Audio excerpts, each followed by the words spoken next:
Cantonment భూములు అమ్మకం ద్వారా వచ్చినటువంటి 303 కోట్ల రూపాయలు ఈ కంటోన్మెంట్ ఏరియాలో శాశ్వతంగా స్ట్రాంగ్ వాటర్ డ్రైన్ కానీ అదే డ్రైనేజ్ సిస్టమ్ కానీ ఎప్పుడో ఏ కాలనీకి ఆ కాలనీ, ఏ బస్తీకి ఆ బస్తీ వాళ్ళ వాళ్ళ అవసరాన్ని బట్టి వేసుకున్నారు. కాంప్రహెన్సివ్గా కంటోన్మెంట్కు అటాచ్మెంట్ ఉన్నటువంటి సివిల్ ప్రాంతాల నుంచి కూడా డ్రైనేజ్ వస్తుంది. మన డ్రైనేజ్ కూడా కొంత ఆర్కేపురం అడిచిపోయేటువంటి ఆస్కారం ఉంటుంది. కాబట్టి పూర్తి స్థాయిలో ఇవాళ ఉన్న జనాభా 3 లక్షలు ఉండొచ్చు, 3.5 లక్షలు ఉండొచ్చు. రేపు ఇంకొక 40 ఏళ్ళకి ఎంత జనాభా పెరుగుతుంది. అదేవిధంగా రేపు కంటోన్మెంట్ జిహెచ్ఎంసీలో కలిస్తే మళ్ళీ వచ్చేటువంటి బిల్డింగ్ హైట్స్ కానీ వచ్చే పాపులేషన్ కానీ అసెస్మెంట్ చేసుకొని మళ్ళీ 20 ఏళ్ళ వరకు ఎక్కడ రోడ్లు తవ్వి మళ్ళీ పైప్ లైన్ వేసే సిస్టమ్ రాకుండా పూర్తి స్థాయిలో అసెస్మెంట్ చేసి ఇంకో 10 కోట్లు ఎక్కువ ఖర్చు అయినా పర్వాలేదు కానీ మంచిగా చేయమని చెప్పినాము. రెండవది, ఈ చేస్తున్న క్రమంలో మొత్తం ప్రాంతాలు ఒకేసారి తవ్వి బొందలగడ్డగా మార్చి ప్రమాదాలకు కారణం కాకుండా కొంచెం తాకతున్నోడు, కెపాసిటీ ఉన్నోడు, అనుభవం ఉన్నోడు అట్లాంటి కాంట్రాక్టర్ తోటి పని మొదలు పెడితే అన్ని సమకూర్చుకునే పని మొదలు పెట్టాలి తప్ప పని మొదలు పెట్టిన తర్వాత పైపులు ప్రకృతి చేసుకోవడం, పని మొదలు పెట్టిన తర్వాత లేబర్ తీసుకొచ్చుకునే పద్ధతి కాకుండా హైదరాబాద్ లాంటి నగరంలో పని జరుగుతున్నప్పుడు పని మొదలు పెడితే within 3 months 6 months time bound program తోటి చేయాలని చెప్పి ఈరోజు తీర్మానం పాస్ చేసినాం. ఇంజనీర్లతోటి ఒకసారి అవసరమైతే ఎమ్మెల్యే గారితో కూడా మీరు ప్రాక్టికల్గా మాట్లాడండి. మీరంతా టెక్నికల్గా మాట్లాడతారు.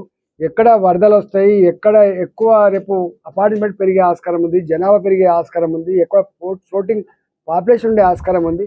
అదంతా కూడా స్థానికంగా ఉన్నటువంటి నర్మదా గారికి తెలుస్తుంది కాబట్టి, ఎమ్మెల్యే గారికి తెలుస్తుంది కాబట్టి ఇవాళ వాళ్ళతో ఇంటరాక్ట్ అయ్యి ప్రజలతో కూడా ఇంటరాక్ట్ అయ్యి ఇదంతా రూపొందించమని చెప్పినాం. అదొక ఆస్పెక్ట్. సెకండ్ థింగ్ ఏంటంటే, ఈ పక్కకే షాపులు కొలగొట్టినప్పుడు ఆనాడు షాపులు కొలగొట్టిండు ఈ కాలువ పక్క ఉండేటువంటి తప్పుడు రిపోర్ట్ ఉంది వీళ్ళ దగ్గర. అంటే ఏదో ఇది మిలిటరీ ల్యాండ్స్, ఇవి గార్డెన్కి ఆనుకొని ఉన్నాయని చెప్పి తప్పుడు రిపోర్ట్ ఇచ్చిండ్రు. వాస్తవంగా గార్డెన్ తర్వాత నాలా తర్వాత మాత్రమే వేసుకున్నారు. ఇవాళ పేదవాళ్ళకు ఎవడో అక్కడిక్కడ కొంత బ్రోకర్గిరి చేసిన వాళ్ళను దృష్టిలో పెట్టుకొని, లేకపోతే కిరాయికి ఇచ్చిన వాళ్ళని దృష్టిలో పెట్టుకొని, చాలా పెద్దవాళ్ళు ఉన్నారని చెప్పి దృష్టిలో పెట్టుకొని పేదవాళ్ళందరినీ కూడా కూల్ చేసిండ్రు. అది ఇప్పటిదాకా కూడా కాలే. నేను చెప్పిన ఇంత పరిశీలి చేసేటువంటి అది లేకపోతే నువ్వు ఏం పని చేస్తున్నట్టు. ఇవాళ కంటోన్మెంట్ అనగానే ఇది మిలిటరీ మాత్రమే కాదు బాబు, ఇలా ప్రజలు ఉంటారు, ప్రజల జీవితం ఉంటుంది, వాళ్ళ యొక్క బతుకుంటుంది. కాబట్టి తక్షణమే అది ఒకటి ఏర్పాటు చేయమని చెప్పినా వీళ్ళు కోఆర్డినేట్ చేసుకొని అది చేయాలి. మూడో ఇష్యూ ఏంటంటే, కంటోన్మెంట్లో ఈ మధ్యకాలంలో ఈయన వచ్చిన తర్వాత, కొత్త సీఈఓ వచ్చిన తర్వాత అన్నిటికీ నెగిటివ్. ఎప్పుడు కూడా ఇంతవరకు మాకు ఒక 20 కోట్లు కావాలి, ఒక 30 కోట్లు కావాలి, మీరు శాంక్షన్ చేయమని చెప్పి ఎప్పుడు కోరలే. నేనే ఆ మధ్య కాలంలో మిట్టల్ గారు, నాకు తెలిసి వాళ్ళు వస్తే, రాకేష్ మిట్టల్ గారు వస్తే నేనే కోరిన, ఈ కంటోన్మెంట్ డబ్బులు లేనట్టుండే మనం ఆదుకోవాలని చెప్పి కోరితే పాపం వాళ్ళు ఒక 20 కోట్ల రూపాయలు ఇచ్చింది. 20 కోట్ల రూపాయలు ఇచ్చింది. ఇంకో 10 కోట్ల రూపాయలు కూడా పంపిస్తా అని చెప్పిండు. నేనే ఫైనాన్స్ సెక్రటరీ తోటి రాష్ట్రంలో మాట్లాడి ఒక 25 కోట్ల రూపాయలు మనకు రావాల్సినటువంటి స్టాంప్ డ్యూటీ పైసలు తీసుకొచ్చి ఏర్పాటు చేసాం. అసలు మేము డబ్బులకు ఎక్కడ కూడా కొరత లేదు. కాకపోతే ఏంటంటే ప్రొయాక్టివ్గా లేడు, పాజిటివ్గా లేడు, ఇది మార్చుకో, ఎందుకంటే ఈ సివిలియన్ సమస్యలు ఉన్నాయని చెప్పినాము. తప్పకుండా మీరు ఎన్ని పనులు అర్జెంటుగా అవసరం ఉందని చెప్పి, ఎంత డబ్బు అవసరం కావాలని చెప్పి మీరు మాకు ఇండికేట్ చేస్తే తప్పకుండా మీరు చేస్తా అని చెప్పి. ఒకనాడు కంటోన్మెంట్లో హాస్పిటల్ చాలా ఫేమస్ ఉండే, కంటోన్మెంట్ డెలివరీస్ బాగా అయ్యేది. నేను ఆరోగ్య శాఖ మంత్రిగా ఉన్నప్పుడు కరోనా టైం అప్పుడు నేను హాస్పిటల్ని బాగా విజిట్ చేసిన, నాకు ఐడియా ఉంది. ఇవాళ వట్టిగా 20 లక్షలకు 30 లక్షలకు కక్కుర్తి పడి ఆ హాస్పిటల్లో ఉన్నటువంటి నర్సుల జీతాలు తగ్గించరు, అవుట్సోర్సింగ్ ఉద్యోగులు తీసేసారు, డాక్టర్లు చక్కగా లేకుండా చేయడం అనేది మంచిది కాదు. ఆ హాస్పిటల్ టిప్ టాప్ కావాలి, హాస్పిటల్ మంచి పాత గ్లోరీ సంతరించుకోవాలని చెప్పి ఎక్కడెక్కడైతే ప్రజల అవసరాలు ఉన్నటువంటి ఇన్స్టిట్యూషన్స్ ఉంటాయి ఇక్కడ వాటిని ఎక్కడ కూడా నెగ్లెక్ట్ చేయకుండా 20 లక్షల కోసం 30 లక్షల కోసం కక్కుర్తి పడకుండా వాటిని మంచిగా చేసేటువంటి ఏర్పాటు చేయండి. డబ్బులు మీరు దేరు కదా, డబ్బులు తెచ్చే మేము తేవాలి. ఇవాళ రాష్ట్ర ప్రభుత్వంతో మాట్లాడాల్సింది ఎంపీ గారు మాట్లాడతారు, ఎమ్మెల్యే గారు మాట్లాడతారు, లేకపోతే నర్మదమ్మ మాకు రిప్రజెంటేషన్ ఇస్తుంది. రేపు కేంద్రం తేవాలంటే మేము తెస్తాం. ఈ 20 లక్షల కాడ కొట్లాడి 30 లక్షల కాడ కొట్లాడితే ఇది చేయలేవు. అవసరమైతే మేము 50 కోట్లు ఇప్పిస్తాము, 100 కోట్లు ఇప్పించి ఏర్పాటు చేస్తాం. కాబట్టి ఎక్కడ కూడా డబ్బులు లేవు, రోడ్లు గతుకుల రోడ్లు ఉంటాయి, డబ్బులు లేవు, సౌకర్యాలు లేవు అనే పద్ధతి రాకుండా చెత్త నుంచి మొదలుపెట్టి మిగతా అన్నీ కూడా టిప్ టాప్ చేయాలని చెప్పి వారికి చెప్పినాం. అన్ని రూల్స్ ఉండవు, అన్ని సిస్టమ్స్ ఉండవు. వీళ్ళు ఏమైపోయిందంటే కంటోన్మెంట్ అయితే ఏదో మాకు సపరేట్ రాజా అనే పద్ధతులు ఉన్నారు, వీళ్ళు సపరేట్ రాజా అనే పద్ధతులు ఉన్నారు. అట్లాంటి పని చేయొద్దని చెప్పినాం. అందుకే ఇక్కడ సర్వే నెంబర్ 57/1 అండ్ 157/1 ఈ 2 గ్రామాల మధ్య డిస్ప్యూటెడ్ అవుతుందో, 2 గ్రామాల మధ్య డిస్ప్యూటెడ్. అసలు అనేక దిక్కులు హైదరాబాద్ మేము చూస్తూ ఉన్నాం. ఎన్నో సంవత్సరాల క్రితం ప్రభుత్వ భూములుగా ఉన్న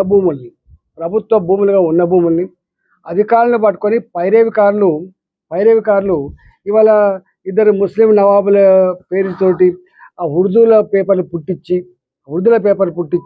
అది దాన్ని తర్జుమా పేట చేసి అవి ఎవరికి అర్థం కాకుండా అవి ప్రైవేట్ ల్యాండ్గా వచ్చేస్తే గవర్నమెంట్ ల్యాండ్ ప్రొటెక్ట్ చేసుకోవాల్సిన అక్కడ ఉండదు.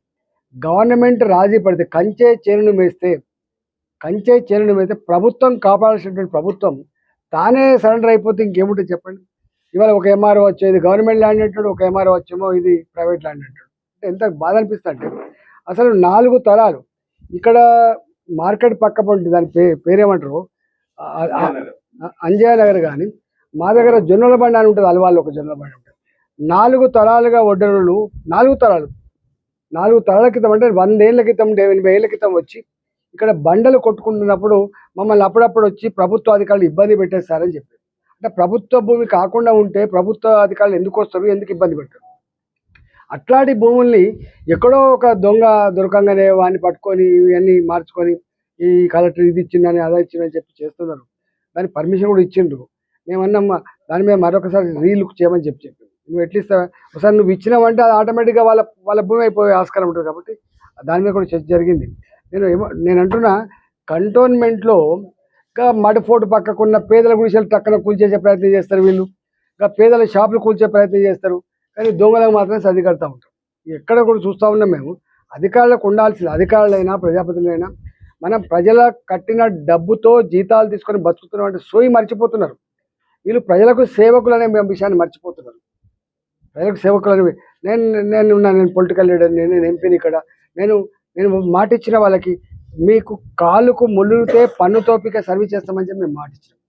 మాకు విఐపీలు ప్రజలు అనే భావన ఉంటుంది. మేము గా సోయితో పనిచేస్తామని ఎవడైనా కూడా గదే సోయితో పని. నాకెట్లా జీతం వస్తుందో, నాకెట్లా రాజ్యాంగబద్ధంగా ఈ పదవి ప్రజల ద్వారా సంక్రమించిందో వాళ్ళు కూడా అట్లే సంక్రమిస్తారు. కాబట్టి చేసుకోవాలని చెప్పినాం. ఏది ఏమైనప్పటికీ కూడా కంటోన్మెంట్లో ఈ మధ్య కాలంలో పనులు చక్కగా జరుగుతాయని చెప్పి ప్రజలకు పర్సెప్షన్ ఉండదు. ఇవన్నీ కూడా యాటిట్యూడ్ మార్చుకోవాలి, ప్రొయాక్టివ్ ఉండాలి, పాజిటివ్ ఉండాలి. ఇది మంచిది కాదని చెప్పి డిస్కస్ చేసినాం. ఏది ఏమైనప్పటికీ కూడా ప్రజలకు కూడా నా విజ్ఞప్తి ఏంటంటే ఏ సమస్యలు ఉన్నా కూడా కొంత ఓపికతోటి పని చేయించుకునే పద్ధతి చేయాలి. ఇట్లాంటి జరిగినప్పుడు కొంత కరెక్ట్గా దీన్ని ఎదుర్కొనే ప్రయత్నం చేయాలని చెప్పి చెప్పుకోవాలి. ఇప్పుడు రాష్ట్ర ప్రభుత్వం 303 కోట్లు జమ చేసి 7.5 నెలలు అవుతుంది. రేపు రాబోయేది మాన్సూన్ సీజన్. ఇలా కాలయాపన